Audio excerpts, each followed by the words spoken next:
आगे बढ़ते हैं। आगे हमारे पास आता है दूसरा करेक्टरिस्टिक, कंपनी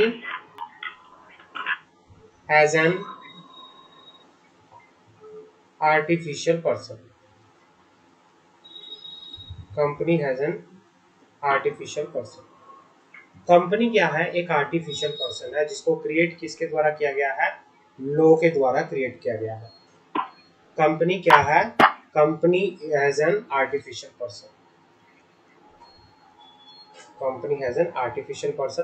कंपनी एक ह्यूमन नहीं है, बट ये एक ह्यूमन की तरह काम करती है। Company is an artificial person. Artificial person, artificial person मतलब it is a legal person. Company को किसके द्वारा? लॉ के द्वारा क्या किया जाता है?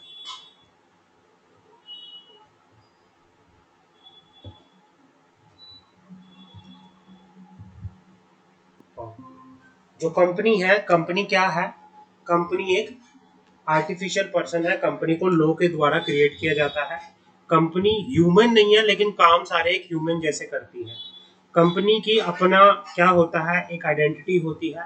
कंपनी का अपना खुद का एक नाम होता है। कंपनी अपने नाम से प्रॉपर्टी होल्ड कर सकती है। ये कंपनी क्या है? Artificial person. समझ आ गए? कंपनी एक आर्टिफिशियल पर्सन क्यों है? हाँ जी।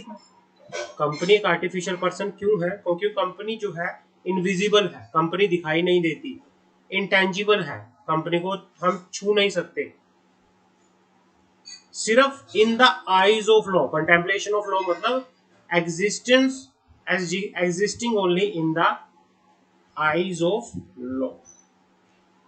आईज ऑफ लॉ एग्जिस्ट करती है। It is capable of enjoying right and being subject to duty.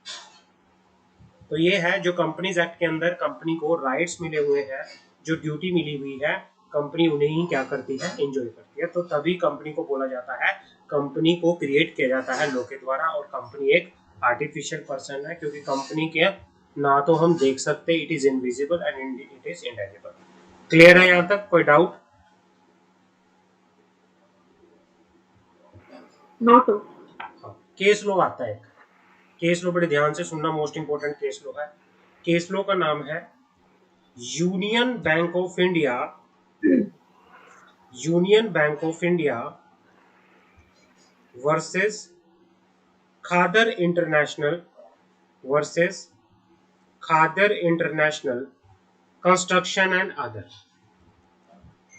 ये 2001 का केस था।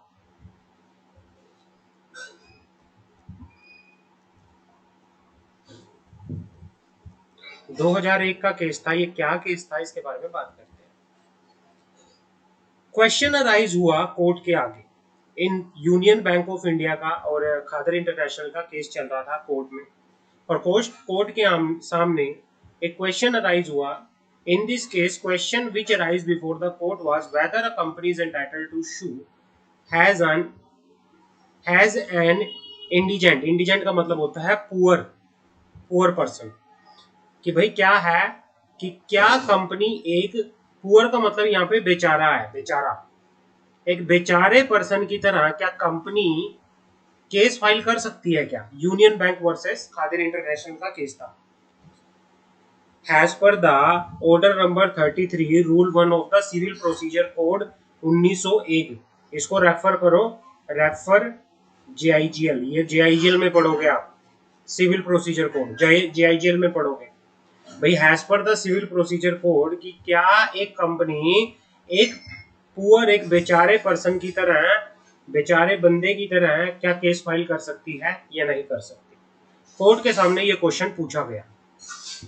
अब क्या लिखा गया? The aforesaid order permit person to file suit under the code as pauper indigent person if they are unable to bear the cost of litigation।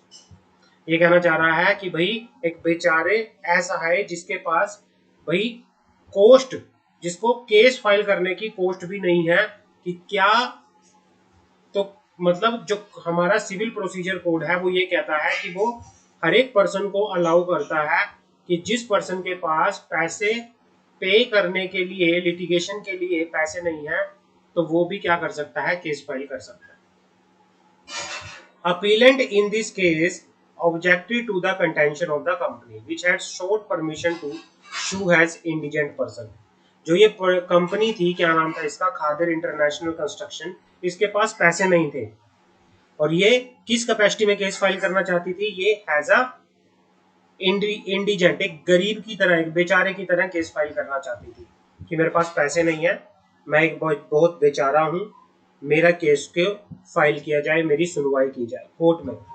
लेकिन जो appellate थे इस चीज को ऑब्जेक्ट कर रहे थे कि कंपनी एक कंटीजेंट, एक ये क्या इंडिजेंट पर्सन नहीं हो सकती।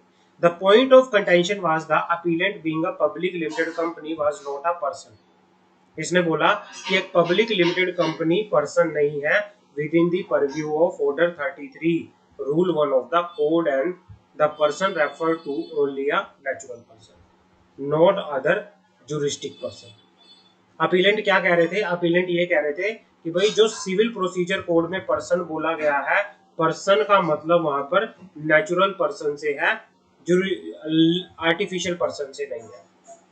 तो सुप्रीम कोर्ट ने बोला, the supreme court held that the word person mention in order 33 rule 1 of the civil procedure code 1908 included company, association, body of individual, whether incorporated और नॉट।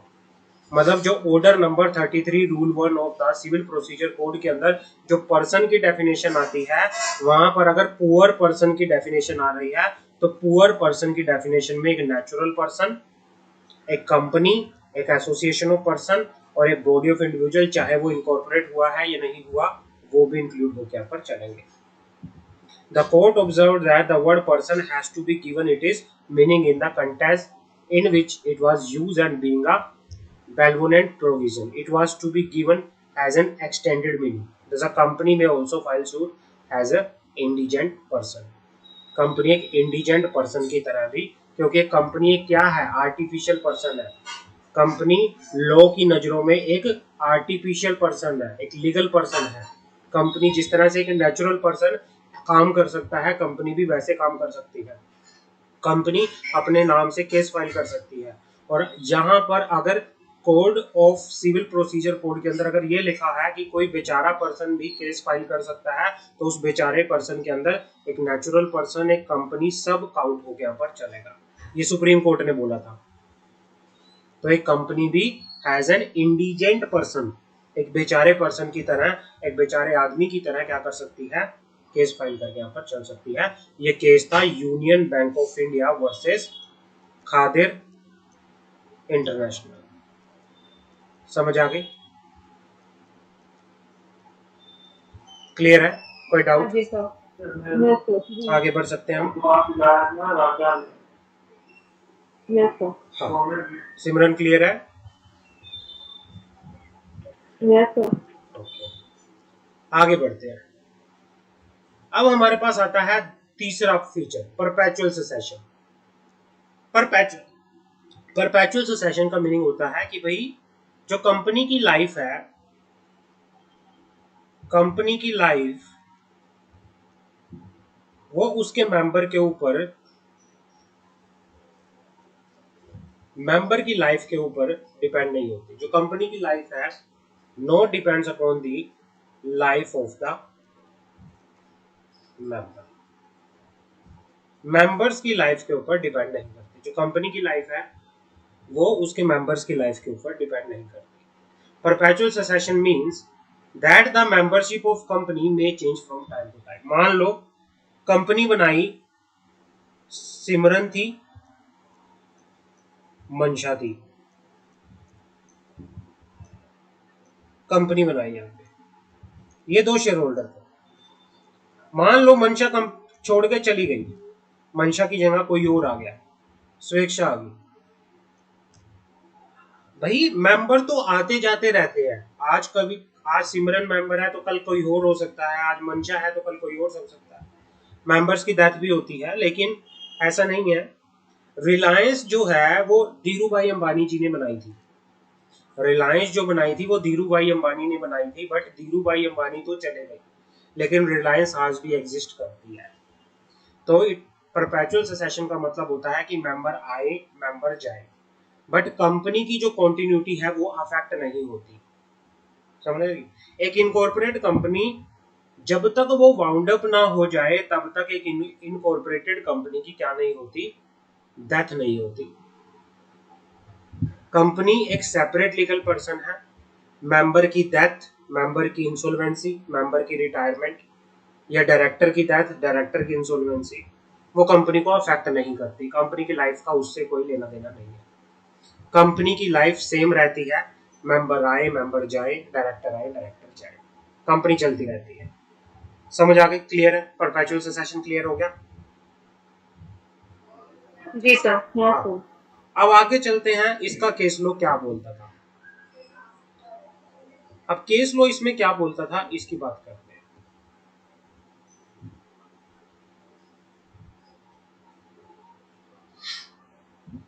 एक केस लो था, गोपालपुर टी कंपनी, एक company का नाम था। ये केस लो बहुत ध्यान से याद कर लेना, पेपर में आएगा।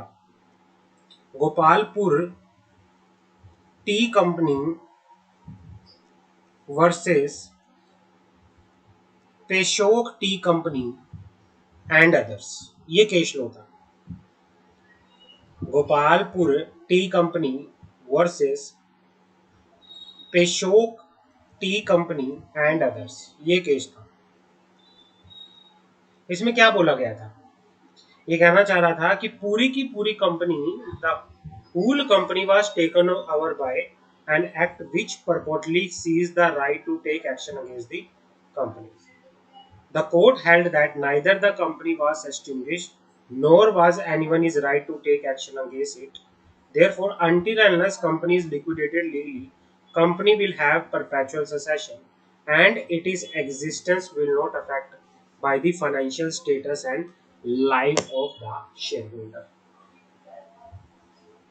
मैं ये कहना चाह रहा था कि Gopalpur tea company versus Peshok tea company के अंदर ये था कि भाई पूरी की पूरी कंपनी जो थी वो क्या हो गई थी, उसको टेक ओवर कर लिया गया था।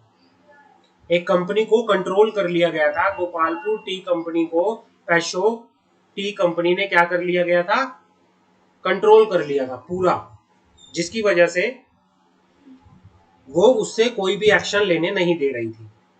तो भाई कोर्ट ने क्या बोला कि भाई माना पेशोक टी कंपनी लिमिटेड ने इस गोपालपुर टी लिमिटेड कंपनी को पूरा कंट्रोल कर लिया है, लेकिन इसकी अपनी क्या है, एक परपेचुअल सक्सेशन है। इसके पास पूरा राइट है, ये क्या कर सकती है, ये लीगली इसके पास पूरा अपना राइट है, वो एक्शन ले सकती है। मैम इसके होने का इसके ना होने का इस कंपनी पे कोई फर्क नहीं पड़ता। कंपनी का फाइनेंशियल स्टेटस, कंपनी के शेयर होल्डर की लाइफ इसको अफेक्ट नहीं करेंगी। ये कंपनी ऐसे ही चलती रहेगी जब तक ये बंद ना हो जाए। इसके पास पूरा राइट है केस फाइल करने का भी। कंपनी परपेचुअल सक्सेशन होता है। समझ आ गई मेरी बात? यस, नहीं आई तो दोबारा पूछ लो। क्लियर है यहाँ तक? मंशा, सिमरन, स्वेच्छा?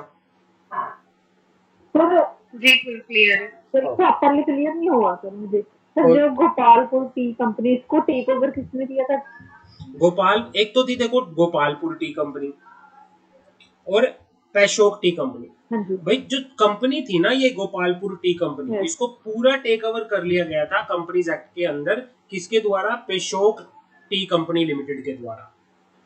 ठीक है ना भाई? इस कंपनी को पूरा टेक ओवर कर लिया गया था और पेशोक टी कंपनी ने क्या किया, इसके राइट को क्या कर दिया, राइट को ही वो कर दिया, रिमूव कर खत्म दिया। कर दिया। हाँ कि भाई आप कोई एक्शन नहीं ले सकती, रिमूव कर कंपनी दिया। हमारी मर्जी के बिना कंपनी कोई एक्शन नहीं ले सकती। तो भाई कोर्ट में केस चला गया। कोर्ट ने बोला देखो, आप माना आपका कंट्रोल है, आप फाइनेंशियल स्टेबिलिटी आपकी नहीं है, आपके शेयर होल्डर कोई कोई हो रहा है, लेकिन ये कंपनी जब तक बंद नहीं हो जाती इसकी अपनी एक परपेचुअल सक्सेशन है। आपके होने या ना होने का इस कंपनी पे कोई असर नहीं पड़ेगा। ये पूरी लीगल एक लीगल पर्सन है, इसके पास पूरा राइट है अपने राइट्स को एंजॉय करने का। ये इसको अपनी एग्जिस्टेंस एंजॉय करने का पूरा राइट है। समझ आ गई? क्लियर है? तो जी फिर सर। इसका लिंक क्या होगा? उनका लिंक क्या हुआ कि दोनों के बीच में उसको ले लिया उसने? वो कुछ उन्होंने कुछ बोला भी था कि हाँ हमें कुछ चाहिए, राइट एनीथिंग? नहीं, ऐसा कुछ नहीं। कई लिंक बार नहीं क्या होगा होता है कि प्रॉपर। जबरदस्ती कोई कंपनी दूसरी कंपनी के ऊपर कंट्रोल कर लेती है। कई बार ऐसा होता हाँ है जी। कि एक कंपनी दूसरी कंपनी के ऊपर जबरदस्ती कंट्रोल कर लेती है, और जब जबरदस्ती कंट्रोल कर लेती है तो वो अपनी मर्जी से कुछ भी करवाना चाहती है कंपनी से। हाँ, उसकी एग्जिस्टेंस को खत्म करना चाहती है। तो इस केस में क्या होता है, ये ठीक है। परपेचुअल सेसेशन एक ऐसा फीचर है जो किसी भी बड़े से बड़े केस के ऐसी सिचुएशन में एक ठीक कंपनी है। का ठीक फेवर करता है कि भाई आपकी लाइफ मेंबर से अलग है, आपका परपेचुअल सेसेशन है। आपके मेंबर ठीक है। कौन है, आपके मेंबर कैसे हैं, आप कितनी भी फाइनेंशियल डिफिकल्टीज के अंदर आ जाओ, बट आप एक परपेचुअल सेसेशन है। आपकी लाइफ आपको कोई ऐसे खत्म नहीं कर सकता जब तक आप खुद खत्म ना हो जाओ। ठीक है ना? हाँ जी। हाँ। उसके बाद क्या है, सेपरेट प्रॉपर्टी। कंपनी की जो प्रॉपर्टी होती है, कंपनी एक लीगल पर्सन है, कंपनी की जो प्रॉपर्टी होती है वो पूरी की पूरी कंपनी की खुद की होती है। मेंबर का कंपनी की प्रॉपर्टी के अंदर कोई राइट नहीं होता। तो कंपनी की जो प्रॉपर्टी होती है वो खुद के नाम से होती है। कंपनी अपनी प्रॉपर्टी को परचेज, सेल, अपनी प्रॉपर्टी को यूज अपने नाम से कर सकता है। समझ आ गई? क्लियर है? जी सर। आगे का यस फीचर सर। हमारे पास आता है ट्रांसफरेबिलिटी ऑफ शेयर्स। आगे का फीचर हमारे पास आता है the transferability of shares. Shares की ट्रांसफरेबिलिटीज के बारे में बात करते हैं। हमारे पास अगला फीचर आता है ट्रांसफरेबिलिटी ऑफ शेयर्स।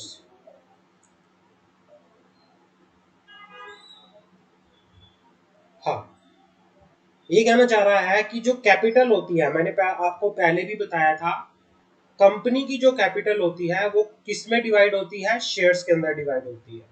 एक कंपनी है, कंपनी की मान लो सब पेड अप शेयर कैपिटल है 10 लाख की, अलग अलग शेयर्स के अंदर डिवाइड है। A, mister A, mister B, mister C, अलग अलग लोगों के पास ये क्या है, डिवाइड है। तो क्या हुआ, इनके पास मान लो 30-30% है, 3-3 लाख रुपए के, 3-3 लाख के। तो मतलब टोटल जो अमाउंट होता है उसको बोलते हैं कैपिटल, और जो डिवीजन होता है कैपिटल का उसको बोलते हैं शेयर्स। शेयर्स जो होते हैं वो कंपनी की कौन सी प्रॉपर्टी होती है? Movable property. कंपनी की मूवेबल प्रॉपर्टी होती है शेयर्स, जिसको एक पर्सन से दूसरे पर्सन को ट्रांसफर किया जा सकता है। समझ आ गई? कंपनी के शेयर्स जो होते हैं फ्रीली ट्रांसफरेबल्स होते हैं। सिर्फ प्राइवेट कंपनी को छोड़ के एक पब्लिक कंपनी के शेयर्स जो होते हैं फ्रीली ट्रांसफरेबल होते हैं। तो भाई क्या है, शेयर्स को आराम से ट्रांसफर किया जा सकता है। ये भी क्या है, फीचर है। सेक्शन 44 बात करते हैं इस बारे में। 44 की बात कर लेते हैं, क्या कहना चाह रहा है यहाँ पे। Section 44 of the companies act 2030 enunciate the principle by providing that the share held by the member are movable property and can be transferred by one person to another person in the manner provided by the article। Company के article में जिस तरह से भी accordingly, मतलब ट्रांसफरेबिलिटीज के बारे में कंपनी के कहाँ लिखा होता है? आर्टिकल के अंदर लिखा होता है। प्राइवेट कंपनी के आर्टिकल के अंदर ट्रांसफर को लेकर रिस्ट्रिक्शंस होती हैं। प्राइवेट कंपनी के शेयर्स फ्रीली ट्रांसफरेबल नहीं होते। हमने लास्ट क्लास में भी बात की है, जो हमने लास्ट चैप्टर पढ़ा है उसमें भी हमने बात की है कि प्राइवेट कंपनी के शेयर्स फ्रीली ट्रांसफरेबल नहीं होते क्योंकि आर्टिकल के अंदर रिस्ट्रिक्शंस होती है। बट एक पब्लिक कंपनी के शेयर फ्रीली ट्रांसफरेबल होते हैं। तो क्या है, लेकिन ट्रांसफरेबल तो होते हैं, मतलब उसमें भी ट्रांसफरेबल होते हैं। वहां पे रिस्ट्रिक्शंस है, वहां पे फ्रीली ट्रांसफरेबल नहीं होते। प्राइवेट कंपनी में भी ट्रांसफरेबल होते हैं, पब्लिक में भी होते हैं। पब्लिक कंपनी में फ्रीली ट्रांसफरेबल होते हैं, लेकिन प्राइवेट कंपनी में सब्जेक्ट टू रिस्ट्रिक्शंस होता है। तो भाई कंपनी के शेयर एक पर्सन से दूसरे पर्सन को ट्रांसफर किए जा सकते हैं subject to the article, subject to the article of association. समझ आ गई? क्लियर है? यस हाँ सर। जी सर, क्लियर हाँ। है। अब मेंबर में शैली share in the open market. अगर कोई मान लो आपके पास रिलायंस के शेयर है। आप में से कोई इन्वेस्टमेंट करता है? आप लोगों में से कोई इन्वेस्टमेंट करता है? सिमरन, मंशा, स्वेच्छा? नो सर, नहीं ये तो करता? नहीं सर। आप कर सकते हैं, हाँ, हम शेयर बाय कर सकते हैं किसी कंपनी के। कर सकते हैं। और आज से ही मैं तो आप बच्चों को, कैसे कर सकते हैं? बेशक आपके पास पैसे ना हो या कम पैसे हो, लेकिन मैं आपको ना आज ही सुजेस्ट करता हूँ, आज जी सुजेस्ट सर। करता हूँ, इन्वेस्टमेंट करना आज से ही शुरू करो। आज से ही शुरू करो। बेशक आपके पास ना हाँ जी सर, 500 कैसे होगी सर वो? बेशक आपके पास 500 रुपए भी है ना, 500 रुपए भी है, 500 रुपए भी है ना, उसको भी इन्वेस्टमेंट करो। 500 के वो एक अच्छे अच्छे कंपनी के शेयर्स देखो, 500 रुपए की वैल्यू के शेयर्स परचेज करो या कुछ भी करो। धीरे धीरे आपकी इन्वेस्टमेंट बिल्ड होती चली जाएगी ना। आपकी जब इन्वेस्टमेंट ग्रो होती चली जाएगी, मैं आपको 1 महीने का टाइम देता हूँ, 1 महीने बाद ना आपको इन्वेस्टमेंट की ऐसी आदत पड़ेगी ना, आप खर्चे करने से पहले इन्वेस्टमेंट करने का सोचोगे। आपके पास अगर 500 रुपए पड़े होंगे तो आप ये कहोगे कि मैं खर्च ना करके इन्वेस्ट कर दूँ। क्योंकि जब आप पैसे को ना बढ़ता देखोगे ना अपना, तो आपको ये लगेगा कि मैं अपने पैसे को खर्च ना करके इन्वेस्टमेंट करना शुरू कर दूं। तो आप आज से ही इन्वेस्टमेंट करना शुरू करो। सिमरन, सिमरन जैसे आप तो जॉब करते हो, आप छोटा सा टारगेट रखो कि कम से कम हर मंथ मैं अपनी सैलरी में से 1,000 रुपया इन्वेस्टमेंट करूं अभी के लिए। अगर आप मिनिमम अमाउंट बोल रहा हूँ, मैक्सिमम तो आप कितना भी कर सकते हो, लेकिन मैं मिनिमम कह रहा हूँ कि 1,000 तो ऐसा अमाउंट निकालो कि आप इन्वेस्टमेंट करो। और कसम से मैं गारंटी देता हूँ, 1 साल बाद आपकी इन्वेस्टमेंट वो इस तरह से बिल्ड हो जाएगी कि भाई आपको खुद लगेगा कि भाई मेरा पैसा बढ़ रहा है, मेरे को तो और पैसा डालना है, मेरे को तो और पैसा डालना है, मेरे को तो और पैसा डालना है। और आप फाइनेंशियली इतने स्टेबल हो जाओगे आज से। मैं 5 साल की अगर आपको बताऊं, अभी आप बच्चे हो, आने वाले 5 साल बाद आप इतने स्टेबल हो जाओगे फाइनेंशियल डिसीजन लेने में, अपनी पैसे को मैनेज करने में, अपना पैसा मुझे किस तरह से यूज करना है, बेफालतू की चीजों में खर्च ना करके इन्वेस्टमेंट करने में। आप बिल्कुल मतलब एकदम आदत हो जाएगी आपकी पैसे को इन्वेस्ट करने में, और आप मैनेज करना आ जाएगा। और आपका, हेलो, आवाज नहीं आ रही? मंशा, मेरी आवाज आ रही है आपको? जी सर, आ रही है। सिमरन को मेरी आवाज नहीं आ रही। स्वेच्छा, आ रही है मेरी आवाज? सर आ रही है। हाँ, सिमरन, आवाज आ रही है मेरी?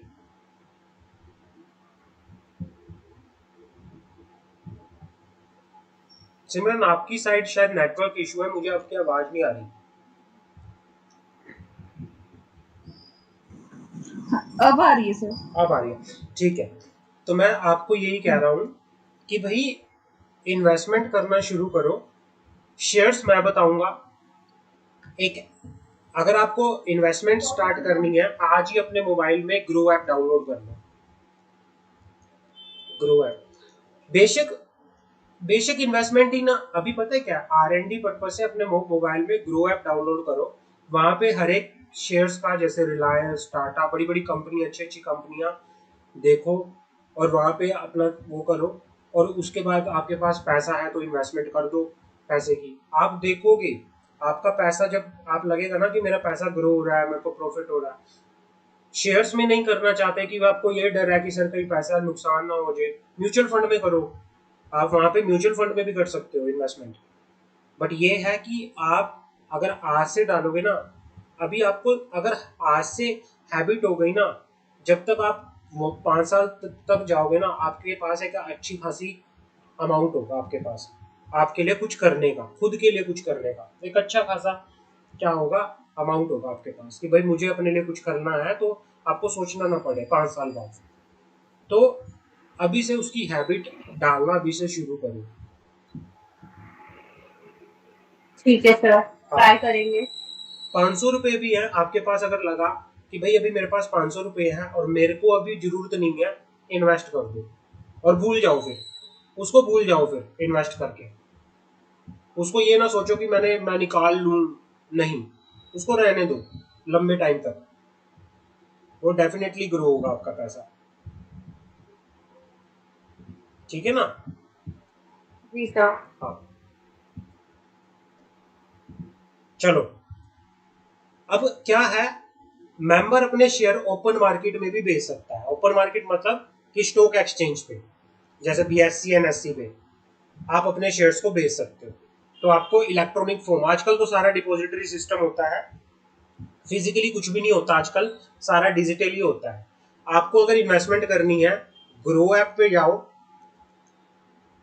लॉगिन आईडी क्रिएट करो, अपना मोबाइल से लॉगिन हो जाता है, ईमेल आईडी से लॉगिन हो जाता है। वहां पे आपका सारा पोर्टल खुल जाएगा। वहां पे हर एक शेयर्स वो ये भी बताते हैं, आपको ये भी बताते हैं कि कौन से शेयर अच्छा परफॉर्म कर रहे हैं, कौन से म्यूचुअल फंड अच्छा परफॉर्म कर रहे हैं। आप अपने हिसाब से इन्वेस्टमेंट कर सकते हो। तो ये अपना क्या है, जो नेचर होता है शेयर्स का, एज पर सेक्शन 45 की शेयर्स जो है ट्रांसफरेबल्स होते हैं। शेयर्स को आप ट्रांसफर कर सकते हो as per your article of association. Transferabilities के रिगार्डिंग कहाँ मेंशन होता है, आर्टिकल ऑफ एसोसिएशन के अंदर मेंशन होता है। समझ आ गई, क्लियर है, कोई डाउट? क्लियर है सर। अब बात करते हैं transferability of share of private company. Private company के शेयर फ्रीली ट्रांसफरेबल नहीं होते। प्राइवेट कंपनी के शेयर्स के रिगार्डिंग क्या होती है, रिस्ट्रिक्शंस होती है। और वो रिस्ट्रिक्शंस कहाँ होती है, वो रिस्ट्रिक्शंस होती है आर्टिकल ऑफ एसोसिएशन के अंदर। क्लियर है, हमने पढ़ा हुआ है, हमने आर्टिकल ऑफ एसोसिएशन के अंदर पढ़ा हुआ है तीन चीजों की। प्राइवेट कंपनी की रिस्ट्रिक्शंस होती हैं, प्रोहिबिशंस होती हैं, लिमिटेशन होती है। मैक्सिमम नंबर ऑफ मेंबर कितने होते हैं, 200 होते हैं। प्राइवेट कंपनी अपने शेयर्स को ट्रांसफर नहीं कर सकती फ्रीली। तीसरा, भाई कोई भी पब्लिक इशू नहीं कर सकती। तो ये तीन जो होती हैं, लिमिटेशन, रिस्ट्रिक्शंस और प्रोहिबिशन, जो एक प्राइवेट कंपनी के आर्टिकल ऑफ एसोसिएशन के अंदर होती है, ये आपको ध्यान रखना है। अगर जिस भी प्राइवेट कंपनी के आर्टिकल के अंदर इन तीनों में से एक भी रिस्ट्रिक्शन, लिमिटेशन या प्रोहिबिशन ना हो, तो वहां पर क्या होगा, वो कंपनी जो है प्राइवेट कंपनी नहीं रहती। उसको फिर क्या करना पड़ेगा, अपने आप को you have to convert yourself into a public company. समझ आ गई? जी सर। हाँ, capacity to sue and be sue, इसका मतलब क्या होता है, कोई बताएगा? Capacity to sue, be sue, capacity to sue and be sue. कि कंपनी के अगेंस्ट भी केस हो सकता है, कंपनी भी केस कर सकती हाँ, है। कि भाई कंपनी एक लीगल पर्सन है। कंपनी एक लीगल पर्सन है। कंपनी एक ऐसी लीगल पर्सन है, कंपनी की अपनी एक क्या होती है, सेपरेट लीगल एंटिटी होती है। कंपनी का एक अपना क्या होता है, नाम होता है। तो कंपनी जैसे क्या है, रिलायंस है। रिलायंस, रिलायंस क्या है, एक आर्टिफिशियल पर्सन है, उसका एक नाम है रिलायंस का। रिलायंस अपने नाम से केस भी फाइल कर सकती है।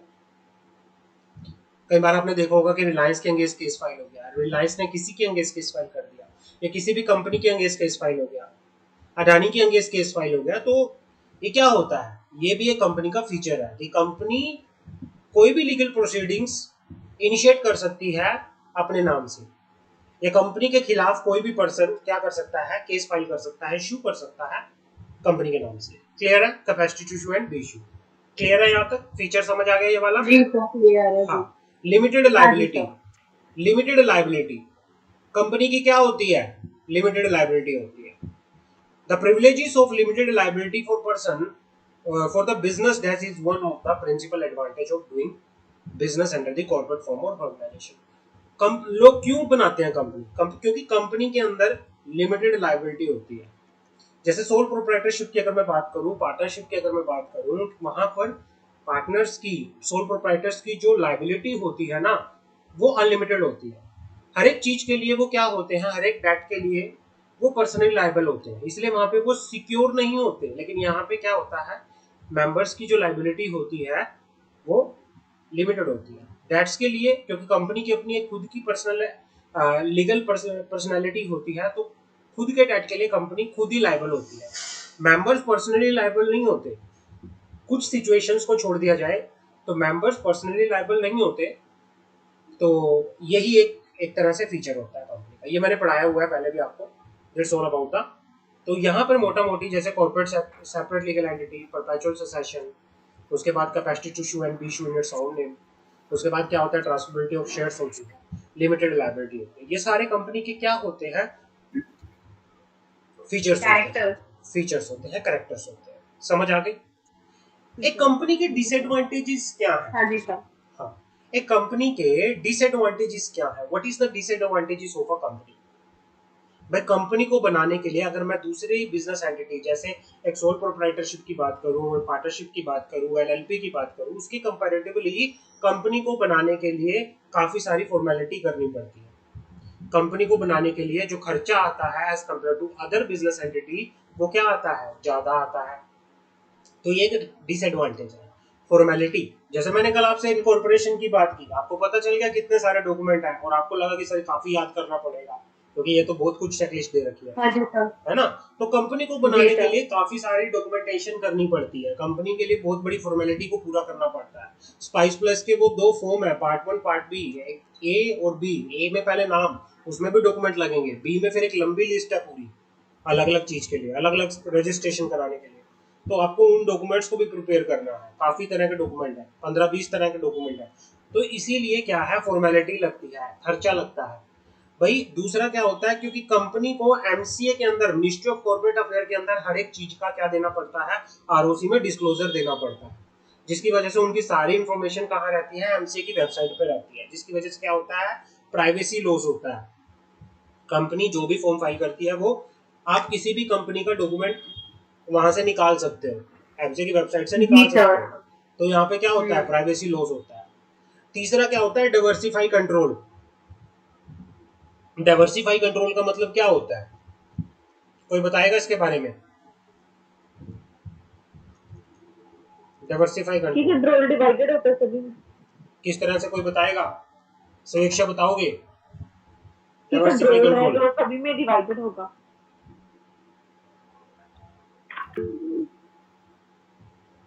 सर एक बार फिर से रिपीट करो। डाइवर्सिफिकेशन ऑफ कंट्रोल का मतलब क्या होता है कि कंपनी का डिसएडवांटेज होता है डाइवर्सिफिकेशन ऑफ कंट्रोल। कि बहुत पर्सन के पास कंट्रोल होता है, हाँ हाँ, दोबारा बताओ। कि काफी पर्सन के पास होता है इसका कंट्रोल। डाइवर्सिफिकेशन ऑफ कंट्रोल का मतलब होता है, सुरेक्षा बताओगे या मैं बताऊं?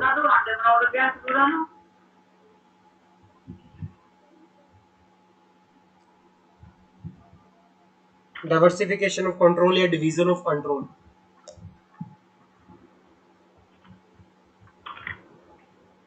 मैंने आपको बताया भी था, कोई नहीं, मैं दोबारा से बता देता हूँ।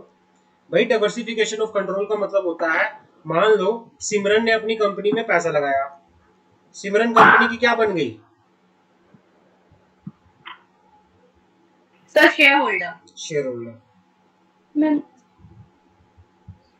बट कंपनी में डायरेक्टर मंशा को अपॉइंट कर दिया, मंशा डायरेक्टर बन गई। काम सारा मैनेजमेंट किसके पास होती है? डायरेक्टर के पास। कंट्रोल किसके पास होता है, ओनरशिप किसके पास होती है? शेयर होल्डर के पास। दोनों अलग होती हैं। अब पैसा लगा हुआ है सिमरन का, होल्डर के पास। हाँ पैसा लगा हुआ है सिमरन का, काम मंशा करती है मैनेजमेंट, क्या पता वो उस डेडिकेशन से काम ना करे जिस डेडिकेशन से काम सिमरन करना चाहती है, क्या पता उस डेडिकेशन से मैनेज ना करे जिस डेडिकेशन से सिमरन करना चाहती है। तो यहाँ पे क्या होता है, अब पैसा इसका लगा है, मंशा कहते हैं मेरा क्या पैसा लगा है, मैं क्यों इतना बर्डन लूं। तो कई बार डायरेक्टर लिनियंट हो जाता है, काम उस डेडिकेशन से नहीं करता जिस डेडिकेशन से एक ओनर एक्सपेक्ट करता है। तो उस वजह से क्या होता है, डाइवर्सिफिकेशन की वजह से प्रॉब्लम आती है, डिसएडवांटेज है ये। क्लियर है, समझ आ गई मेरी बात? हाँ जी सर। हाँ, पब्लिक अकाउंटेबिलिटी, जैसे कंपनी पैसा रेस करती है पब्लिक से, तो पब्लिक को लेके भी कंपनी अकाउंटेबल होती है, पब्लिक के सवालों का जवाब देना पड़ता है। फ्रॉड पॉसिबिलिटी, कंपनी के केस में फ्रॉड काफी हो सकते हैं। फ्रॉड किस तरह से हो सकता है, आजकल क्या होता है, ऑनलाइन कोई भी ऐसी ऑनलाइन कंपनी बना ली जाती है जो क्या करते हैं, 25 दिन में पैसा डबल। वो 25 दिन में पैसा डबल के चक्कर में काफी लोग आजकल अपना पैसा फंसा रहे हैं। पैसा फंसाने के बाद कंपनी ऐसा उड़ती है, पता नहीं चलता। बहुत सारे केसेस रजिस्टर्ड होते हैं आजकल ऐसे ऑनलाइन, जैसे क्रिप्टो करेंसी को लेके आपका पैसा हम डबल कर देंगे, आप इन्वेस्ट करो। जैसे ही कई बार कहते हैं ना, बिटकॉइन में लगा लो, इस कॉइन में लगा लो, उस कॉइन में लगा लो, नहीं, ये काफी सारा क्या है, लोगों ने फ्रॉड कंपनियां बना ली हैं, जिसमें वो लोगों को कुछ दिन तक क्या होता है, आजकल क्या ट्रेंडिंग चल रहा है काम, कि भाई आजकल लोग क्या करते हैं, कंपनी बनाते हैं, जो सबसे लेटेस्ट फ्रॉड चल रहा है, लोग कंपनी बनाते हैं, वो क्या कहते हैं, वो आपको कहते हैं कि भाई हम आपका पैसा फॉरेन मार्केट के अंदर किसी क्रिप्टो करेंसी में इन्वेस्ट करेंगे। वो इन्वेस्ट भी कर, आपसे पैसा लेके इन्वेस्ट कर देंगे, 1 महीने तक वो क्या करेंगे, आपको रिटर्न देंगे। आपने 10,000 लगाया, आपका पैसा वो 1 लाख तक पहुंचा देंगे। आपको लालच आता रहेगा, यार बढ़ रहा है मेरा पैसा, बढ़ रहा है मेरा पैसा, लेकिन वो बंदा ना और इन्वेस्ट करता रहता है, और इन्वेस्ट करता रहता है। पता क्या होता है फिर, जब एक टाइम बाद ऐसा आता है कि उनका अकाउंट एक दिन बिल्कुल खाली हो जाता है, वहां पे लीन लीन वो नील आता है, वो सारा पैसा लेके फरार हो जाते हैं। ये बहुत केसेस चल रहे हैं। तो फ्रॉड की पॉसिबिलिटी भी कंपनी के केस में बहुत है। क्योंकि क्यों क्यों फ्रॉड है, क्योंकि मेंबर का तो कोई लेना देना है ही नहीं, मेंबर कोई है ही नहीं, भाग जाते हैं लोग, इधर उधर गायब हो जाते हैं। तो ये होता है कि भाई फ्रॉड पॉसिबिलिटीज भी रहती है। तो ये सारे के सारे क्या है, these are the features of the company, कि भाई हमें याद करना है।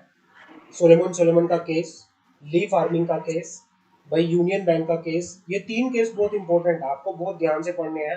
उसके बाद जो ये पुष्पक कंपनी, जो भी वो टी कंपनी है, हाँ ये भी आपको पढ़ना है अच्छे से, ये 3-4 केस। बाकी मैं और केस भी बताऊंगा जब लास्ट में बताऊंगा मैं उसको आपको, ठीक है ना।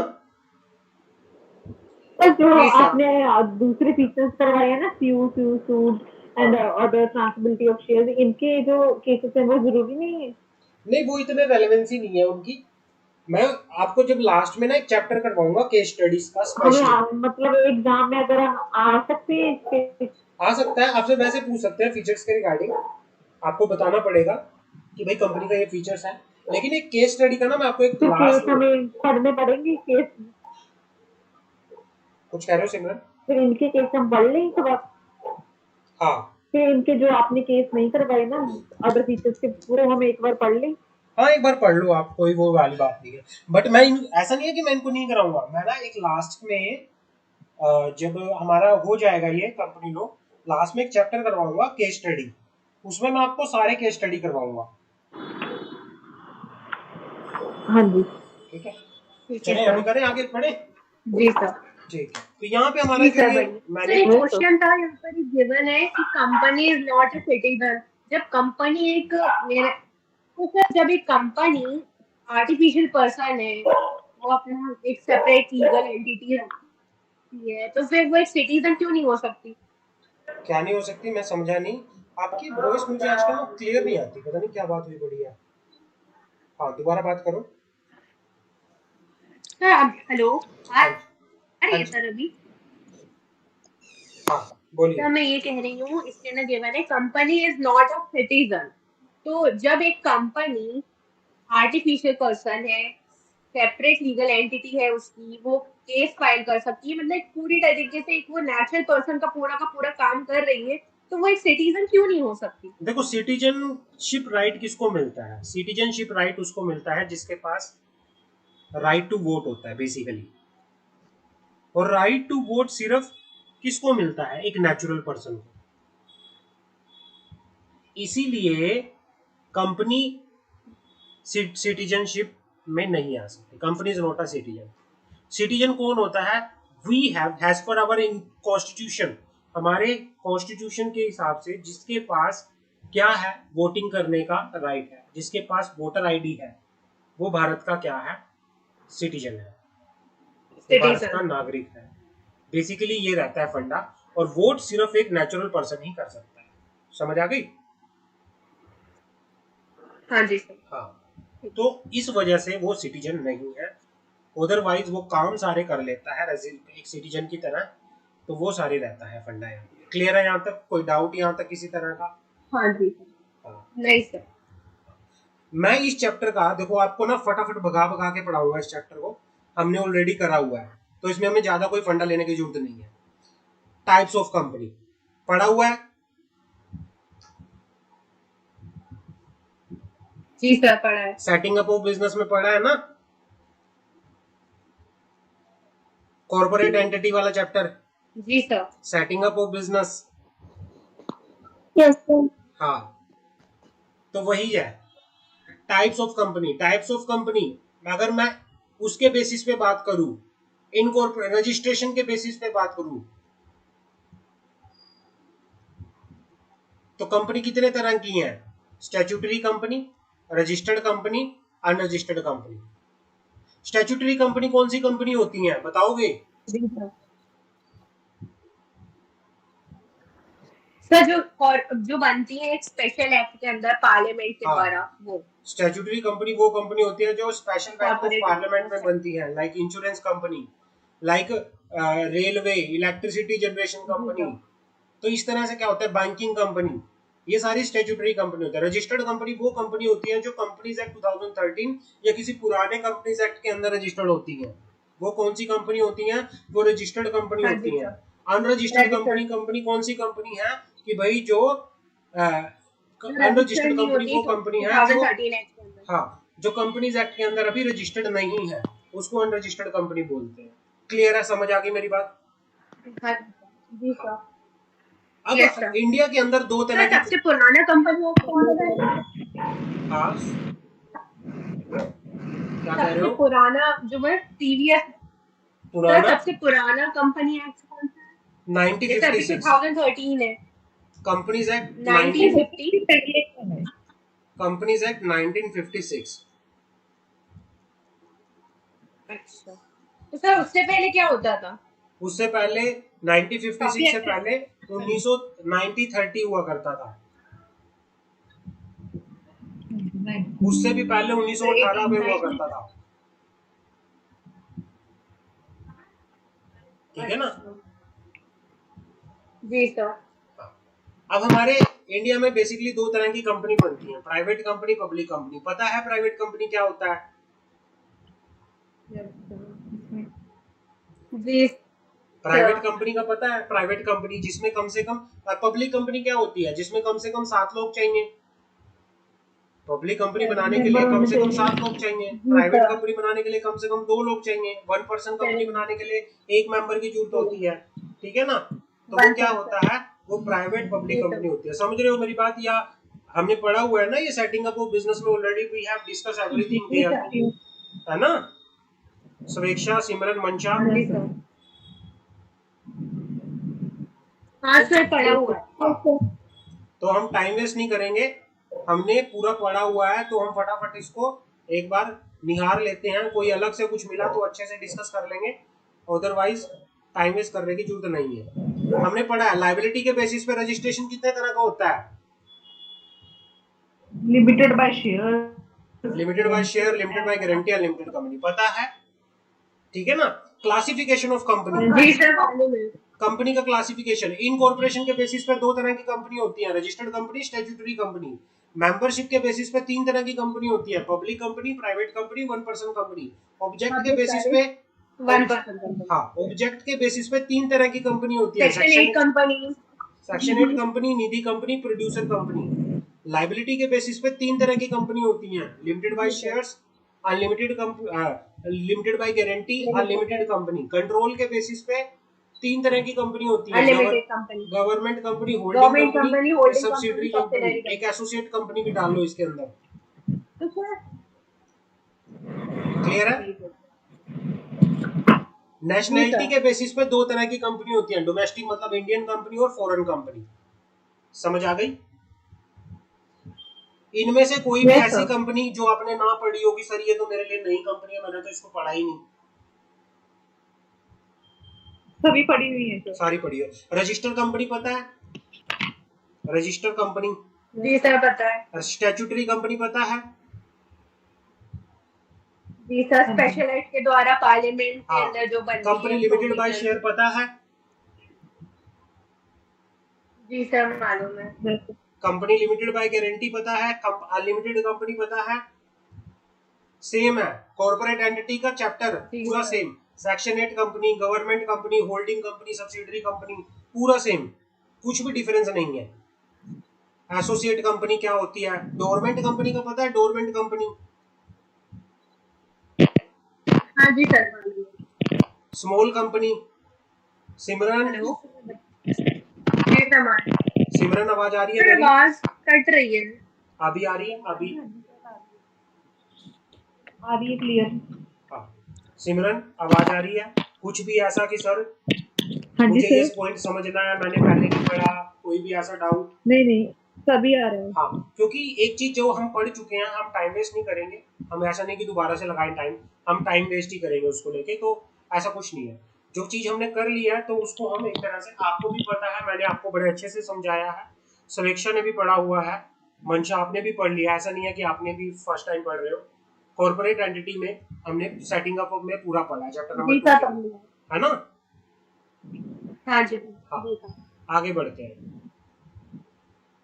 डोमेस्टिक कंपनी कौन सी होती है? डोमेस्टिक कंपनी इंडियन कंपनी की बात कर रहा है, वो कंपनी जो कंपनीज एक्ट के अंदर इनकॉर्पोरेट होती है। नॉर्मल कंपनी की बात करता है ये, a company which is incorporated under companies act या प्रीवियस कंपनी लॉ, जिसका रजिस्टर्ड ऑफिस इंडिया में होता है, जो इनकम टैक्स के अंदर क्या होती है, रजिस्टर्ड होती है प्रॉपरली, ये होती है डोमेस्टिक कंपनी। प्राइवेट कंपनी का पता है,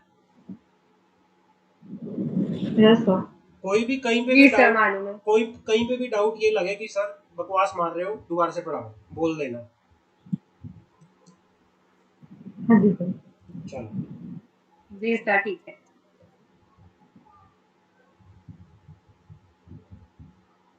फीचर, प्राइवेट कंपनी के फीचर पता है भाई? इसमें मिनिमम दो डायरेक्टर होते हैं, मैक्सिमम 200 होते हैं, लाइबिलिटी स्ट्रक्चर, परपेचुअल सक्सेशन होता है।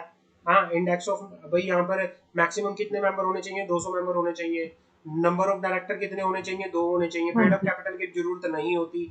तो होने पब्लिक कंपनी चाहिए। कोई भी प्रोस्पेक्टस, मतलब public, private company public issue के लिए कोई भी इनविटेशन या प्रोस्पेक्टस इशू नहीं कर सकती, है ना। और प्राइवेट कंपनी को अपने नाम के पीछे क्या लगाना होता है? जी सर। Private limited. समझ है ना, पूरी हमने पढ़ा हुआ है ये ऑलरेडी सारा, प्राइवेट लिमिटेड। ये हमने पूरा हाँ पढ़ा जी हुआ सर। है चैप्टर 2 के अंदर। आगे बढ़ते हैं। पब्लिक कंपनी पूरा समझ, पता है हमें फीचर क्या होता है पब्लिक कंपनी के? पब्लिक कंपनी को बनाने के लिए कितने मेंबर चाहिए? जी पब्लिक सर। कंपनी के लिए कितने वो होने चाहिए, डायरेक्टर होने चाहिए? फीचर क्या है पब्लिक कंपनी के? Same feature. प्राइवेट कंपनी के privileges and the exemptions of the private company, इसको नहीं हमने यूज किया है। इसका मीनिंग क्या हुआ? प्रिविलेजेस एंड एग्जम्पशन का मतलब होता है कि भाई बेनिफिट देखो क्या होता है, काफी सारी एग्जम्पशंस मिली होती है प्राइवेट कंपनी को as compare to public company. मतलब कंपनीज एक्ट के अंदर काफी सारी प्रिविलेजेस और एग्जम्पशंस होते हैं, प्रिविलेजेस मीन बेनिफिट्स। बेनिफिट्स होते हैं काफी। मतलब कंपनीज एक्ट के अंदर कुछ ऐसे प्रोविजंस हैं जो बेनिफिट्स यू। हाँ, कंपनीज एक्ट के अंदर कुछ ऐसे प्रोविजंस हैं जो एक प्राइवेट कंपनी को कंप्लाई करना जरूरी नहीं है as compare to public company. ठीक है ना। Yes sir. आपने पब्लिक कंपनी भी पूरा पढ़ा हुआ है, तो इसमें भी कुछ भी नया नहीं है भाई। बोर्ड ऑफ डायरेक्टर में कितने लोग होने चाहिए, लिमिटेड लायबिलिटी होती है, मेंबर कितने होने चाहिए, शेयर फ्रीली ट्रांसफरेबल्स होते हैं, परपेचुअल सक्सेशन होता है, फाइनेंशियल प्राइवेसी नहीं होती, कैपिटल रिक्वायरमेंट, ये सारा हमने पढ़ा हुआ है पब्लिक कंपनी के फीचर्स को लेके। कुछ भी पढ़ा नहीं हुआ अभी भी बोल दो, अभी भी ये कह दो कि सर आप तो बस रहने दो सर, कुछ नहीं होता, आप सिर्फ बकवास मार रहे हो। नहीं सर, आ गया समझ। चलो ठीक है, ऐसे मत बोलो आप। चलो चलो।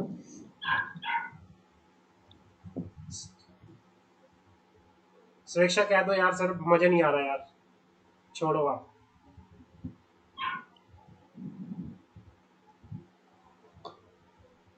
आगे चले। हाँ जी सर। चलो, जी सर। डिफरेंस का पता। सर ऐसे भी आगे चक्र हमें सेम सेम मिलेगा हाँ और चैप्टर्स में भी सेम सेम मिल जाएंगे हाँ, और डिफरेंस किसी क्या है? चैप्टर में भी ऐसे सेम सेम इन्फॉर्मेशन है। हाँ, अगर आपसे कोई ये पूछे प्राइवेट कंपनी और पब्लिक कंपनी में डिफरेंस क्या है, बता दोगे? हाँ जी आराम से। हाँ, देखो मोटा मोटा जी डिफरेंस क्या सर, है। बता देंगे। Minimum number of member private company में 2 चाहिए, पब्लिक कंपनी में 7 चाहिए। Maximum number of private company में कितने होने चाहिए? 200। पब्लिक कंपनी में कोई लिमिट नहीं प्राइवेट होती। में 200 200 चाहिए। और हाँ, पब्लिक में नो लिमिट। इंफिनिटी। इसमें राइट टू ट्रांसफर शेयर में रिस्ट्रिक्शन होती है, प्राइवेट में इसमें कोई रिस्ट्रिक्शन नहीं होती। पब्लिक को इनविटेशन नहीं दे सकती, प्रोहिबिशन होती है वहां पर भी। Minimum director 2। समझ रहे हो? बिल्कुल सिंपल है डिफरेंस, डिफरेंस में जी कोई सर। दिक्कत वाली बात नहीं है। Yes clear, sir. क्लियर है? कोई doubt? Transferability of share, no sir. Private नहीं कंपनी में सर, नहीं ट्रांसफरेबिलिटी है। ऑफ शेयर रिस्ट्रिक्टेड होता है, ट्रांसफर नहीं कर सकते। प्राइवेट पब्लिक कंपनी में फ्रीली होते हैं।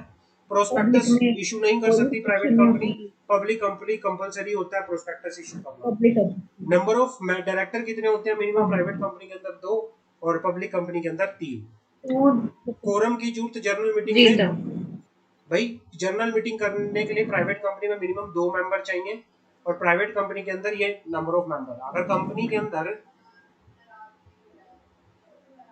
अगर प्राइवेट कंपनी पब्लिक कंपनी के अंदर, मैं एक बार ये बता देता हूँ आपको पॉइंट, जर्नल मीटिंग के अंदर अगर एक पब्लिक कंपनी को जर्नल मीटिंग करनी है तो कम से कम कितने मेंबर की जरूरत पड़ेगी। अगर पब्लिक कंपनी के जो मेंबर है 1000 से कम है, उससे ज्यादा नहीं है, तो कम से कम 5 मेंबर आपको चाहिए। अगर 1000 से लेके 5000 तक है तो 15 मेंबर चाहिए। अगर पब्लिक कंपनी के मेंबर 5000 से ज्यादा है, जैसे रिलायंस जैसी कंपनी है, तो फिर कम से कम रिलायंस को 30 मेंबर की जरूरत पड़ेगी। किस चीज के लिए? अपनी जनरल मीटिंग बुलाने के लिए। समझ आ गई? क्लियर है? हाँ जी सर, क्लियर। ये चैप्टर भी हमने छोटा सा यहाँ पे डाल दिया है। अब यहाँ पे आ जाओ, मेमोरेंडम पढ़ा हुआ है? जी सर, पढ़ा है। क्या पढ़ा था हमने लास्ट क्लास में मेमोरेंडम में, सेटिंग अप ऑफ बिजनेस में?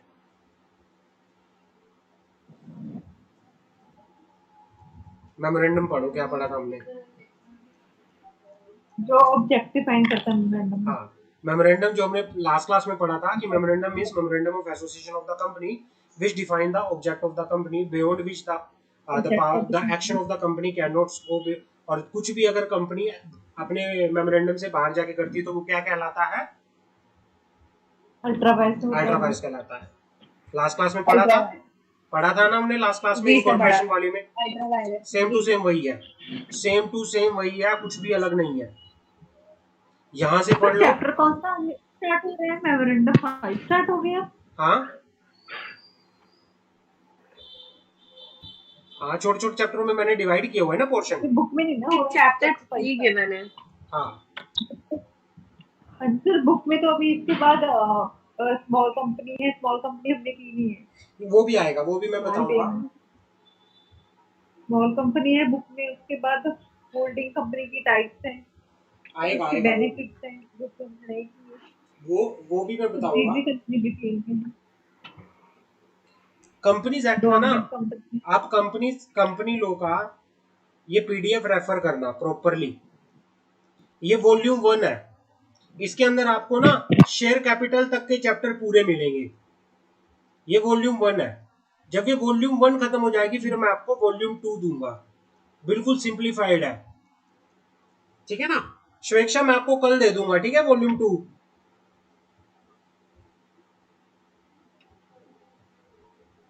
स्वेच्छा मेरी आवाज आ रही है?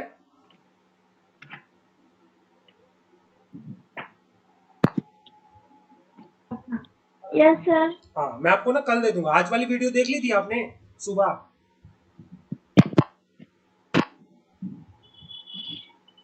यस सर, देख लीजिए। वीडियो सारी देख रहे हो ना आप वाली? क्योंकि आपके मैं क्या बोल रहा हूँ, आज हमारा 8वां चैप्टर शुरू हुआ है आई थिंक कंपनी लो का। 10 चैप्टर हमारे उसके हो चुके हैं, 11 चैप्टर हमारे जीआईजीएल के हो चुके हैं और 8वें चैप्टर पे हम उस पे हैं, सेटिंग अप ऑफ बिजनेस के ऊपर, है ना? तो आपका मैं टारगेट लेके चलता हूँ कि आपका मैं अक्टूबर एंड तक सिलेबस कंप्लीट करवा दूंगा स्वेच्छा आपका। Yes sir. अक्टूबर एंड तक या मिड में या एंड तक मैं आपका सिलेबस कंप्लीट करवा दूंगा। बस थोड़ा सा आपका उस कॉर्पोरेट अकाउंटिंग का रहेगा। कॉर्पोरेट अकाउंटिंग का मैं आपका अक्टूबर तक ही जाएगा, कॉर्पोरेट अकाउंटिंग का, ओ सॉरी नवंबर तक। बाकी आपका हो जाएगा कंप्लीट अक्टूबर मिड में या अक्टूबर के एंड लास्ट वीक में आपका सब सिलेबस कंप्लीट हो जाएगा स्वेच्छा। तो सारी की सारी अपनी वीडियो सब देखती रहो अच्छे से, ठीक है ना? Yes sir. जो शिक्षा को कितने टाइम से कर रही है? कौन स्वेच्छा? कितने टाइम की? हाँ जी। स्वेच्छा तो इसने तो काफी टाइम पहले ज्वाइन किया था, लेकिन बीच में काफी टाइम इसकी क्लासेस नहीं हुई क्योंकि ये बहुत टाइम पहले इसने ज्वाइन किया था। लेकिन इसकी प्रॉपर जो क्लासेस स्टार्ट हुई है 2 महीने पहले शुरू हुई थी। ठीक है, मतलब इसकी सिलेबस कंप्लीट हो चुका है। हाँ, कम मतलब ये कह लो कि मिड में है अभी, ये मिड में।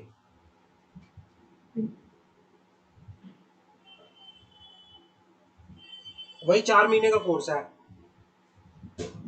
तो इसका सर अक्टूबर, हमारे से कुछ स्टूडेंट है आपके पास जिनका भी इतना सिलेबस बाकी है? हाँ हमारे जैसे भी स्टूडेंट्स और भी हैं जिनका और सिलेबस इतना बाकी है? नहीं, आगे आधे तो ऐसे थे कि जिन्होंने पहले ही कोचिंग ले रहे थे, लेकिन आधों ने क्या किया, आधे स्टूडेंट ऐसे थे कि जो पहले ही कोचिंग ले रहे थे, जिन्होंने डिसाइड नहीं किया था कि हम कब दें पेपर। तो वो आधे ऐसे हैं कि जो जून में देंगे आगे, या आधे ऐसे हैं जो अब देंगे पेपर, आधे ऐसे हैं जो दे ही नहीं रहे पेपर। क्यों नहीं दे रहे? बस आगे आधे सोच रहे हैं कि सर हमारा कॉलेज है, ये है, कॉलेज कर ले पहले।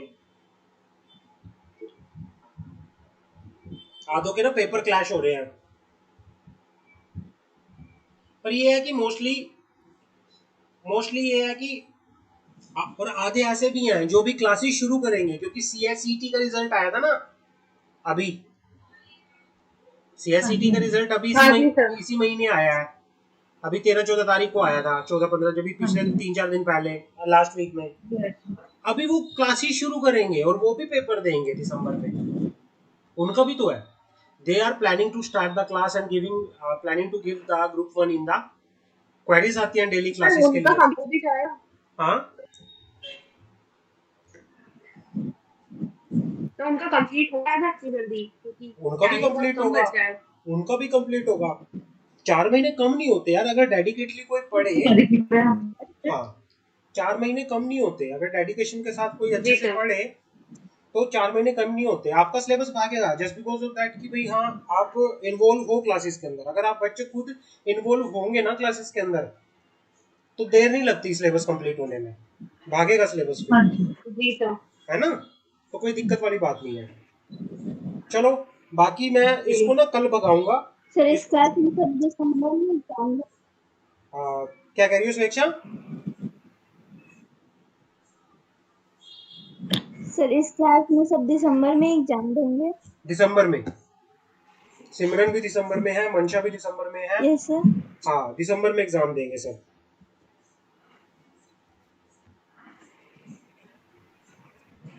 तो आप जो भी क्वेरी होती है ना सुवेक्षा, कभी भी क्वेरी हुई, मंसा से पूछ लिया, सिमरन से पूछ लिया, कोई भी चीज, तो आप भी साथ के साथ पूछ लिया करो, ठीक है ना। ग्रुप में इन्वॉल्व रहा करो।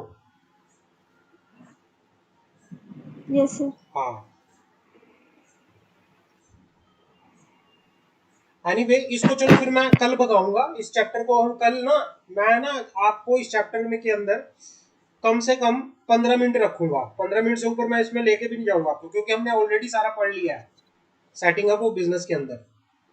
तो आपको पता भी नहीं चलेगा कि सर कब हुआ कब गया, कैसे पता चला। जी सर ठीक है। हाँ, तो ये चैप्टर भी हमारा कल फिनिश कर देंगे, सेटिंग ऑफ, ठीक है ना। क्लियर है? अभी तक जो हुआ सब कुछ ठीक है क्लियर सर। है? ऐसा तो नहीं है सर हाँ जी सर। मजा नहीं आया, बकवास मार दी आपने बिल्कुल ही? हाँ क्लियर। सर भाग जाओ आप यहाँ से, बंद नहीं करो। नहीं बिल्कुल क्लियर है। ठीक है, नहीं सर क्लियर हो गया। चलो कोई बात नहीं, ऐसे तो आप सोचो ही मत। चलो जेजीएल शुरू करते हैं।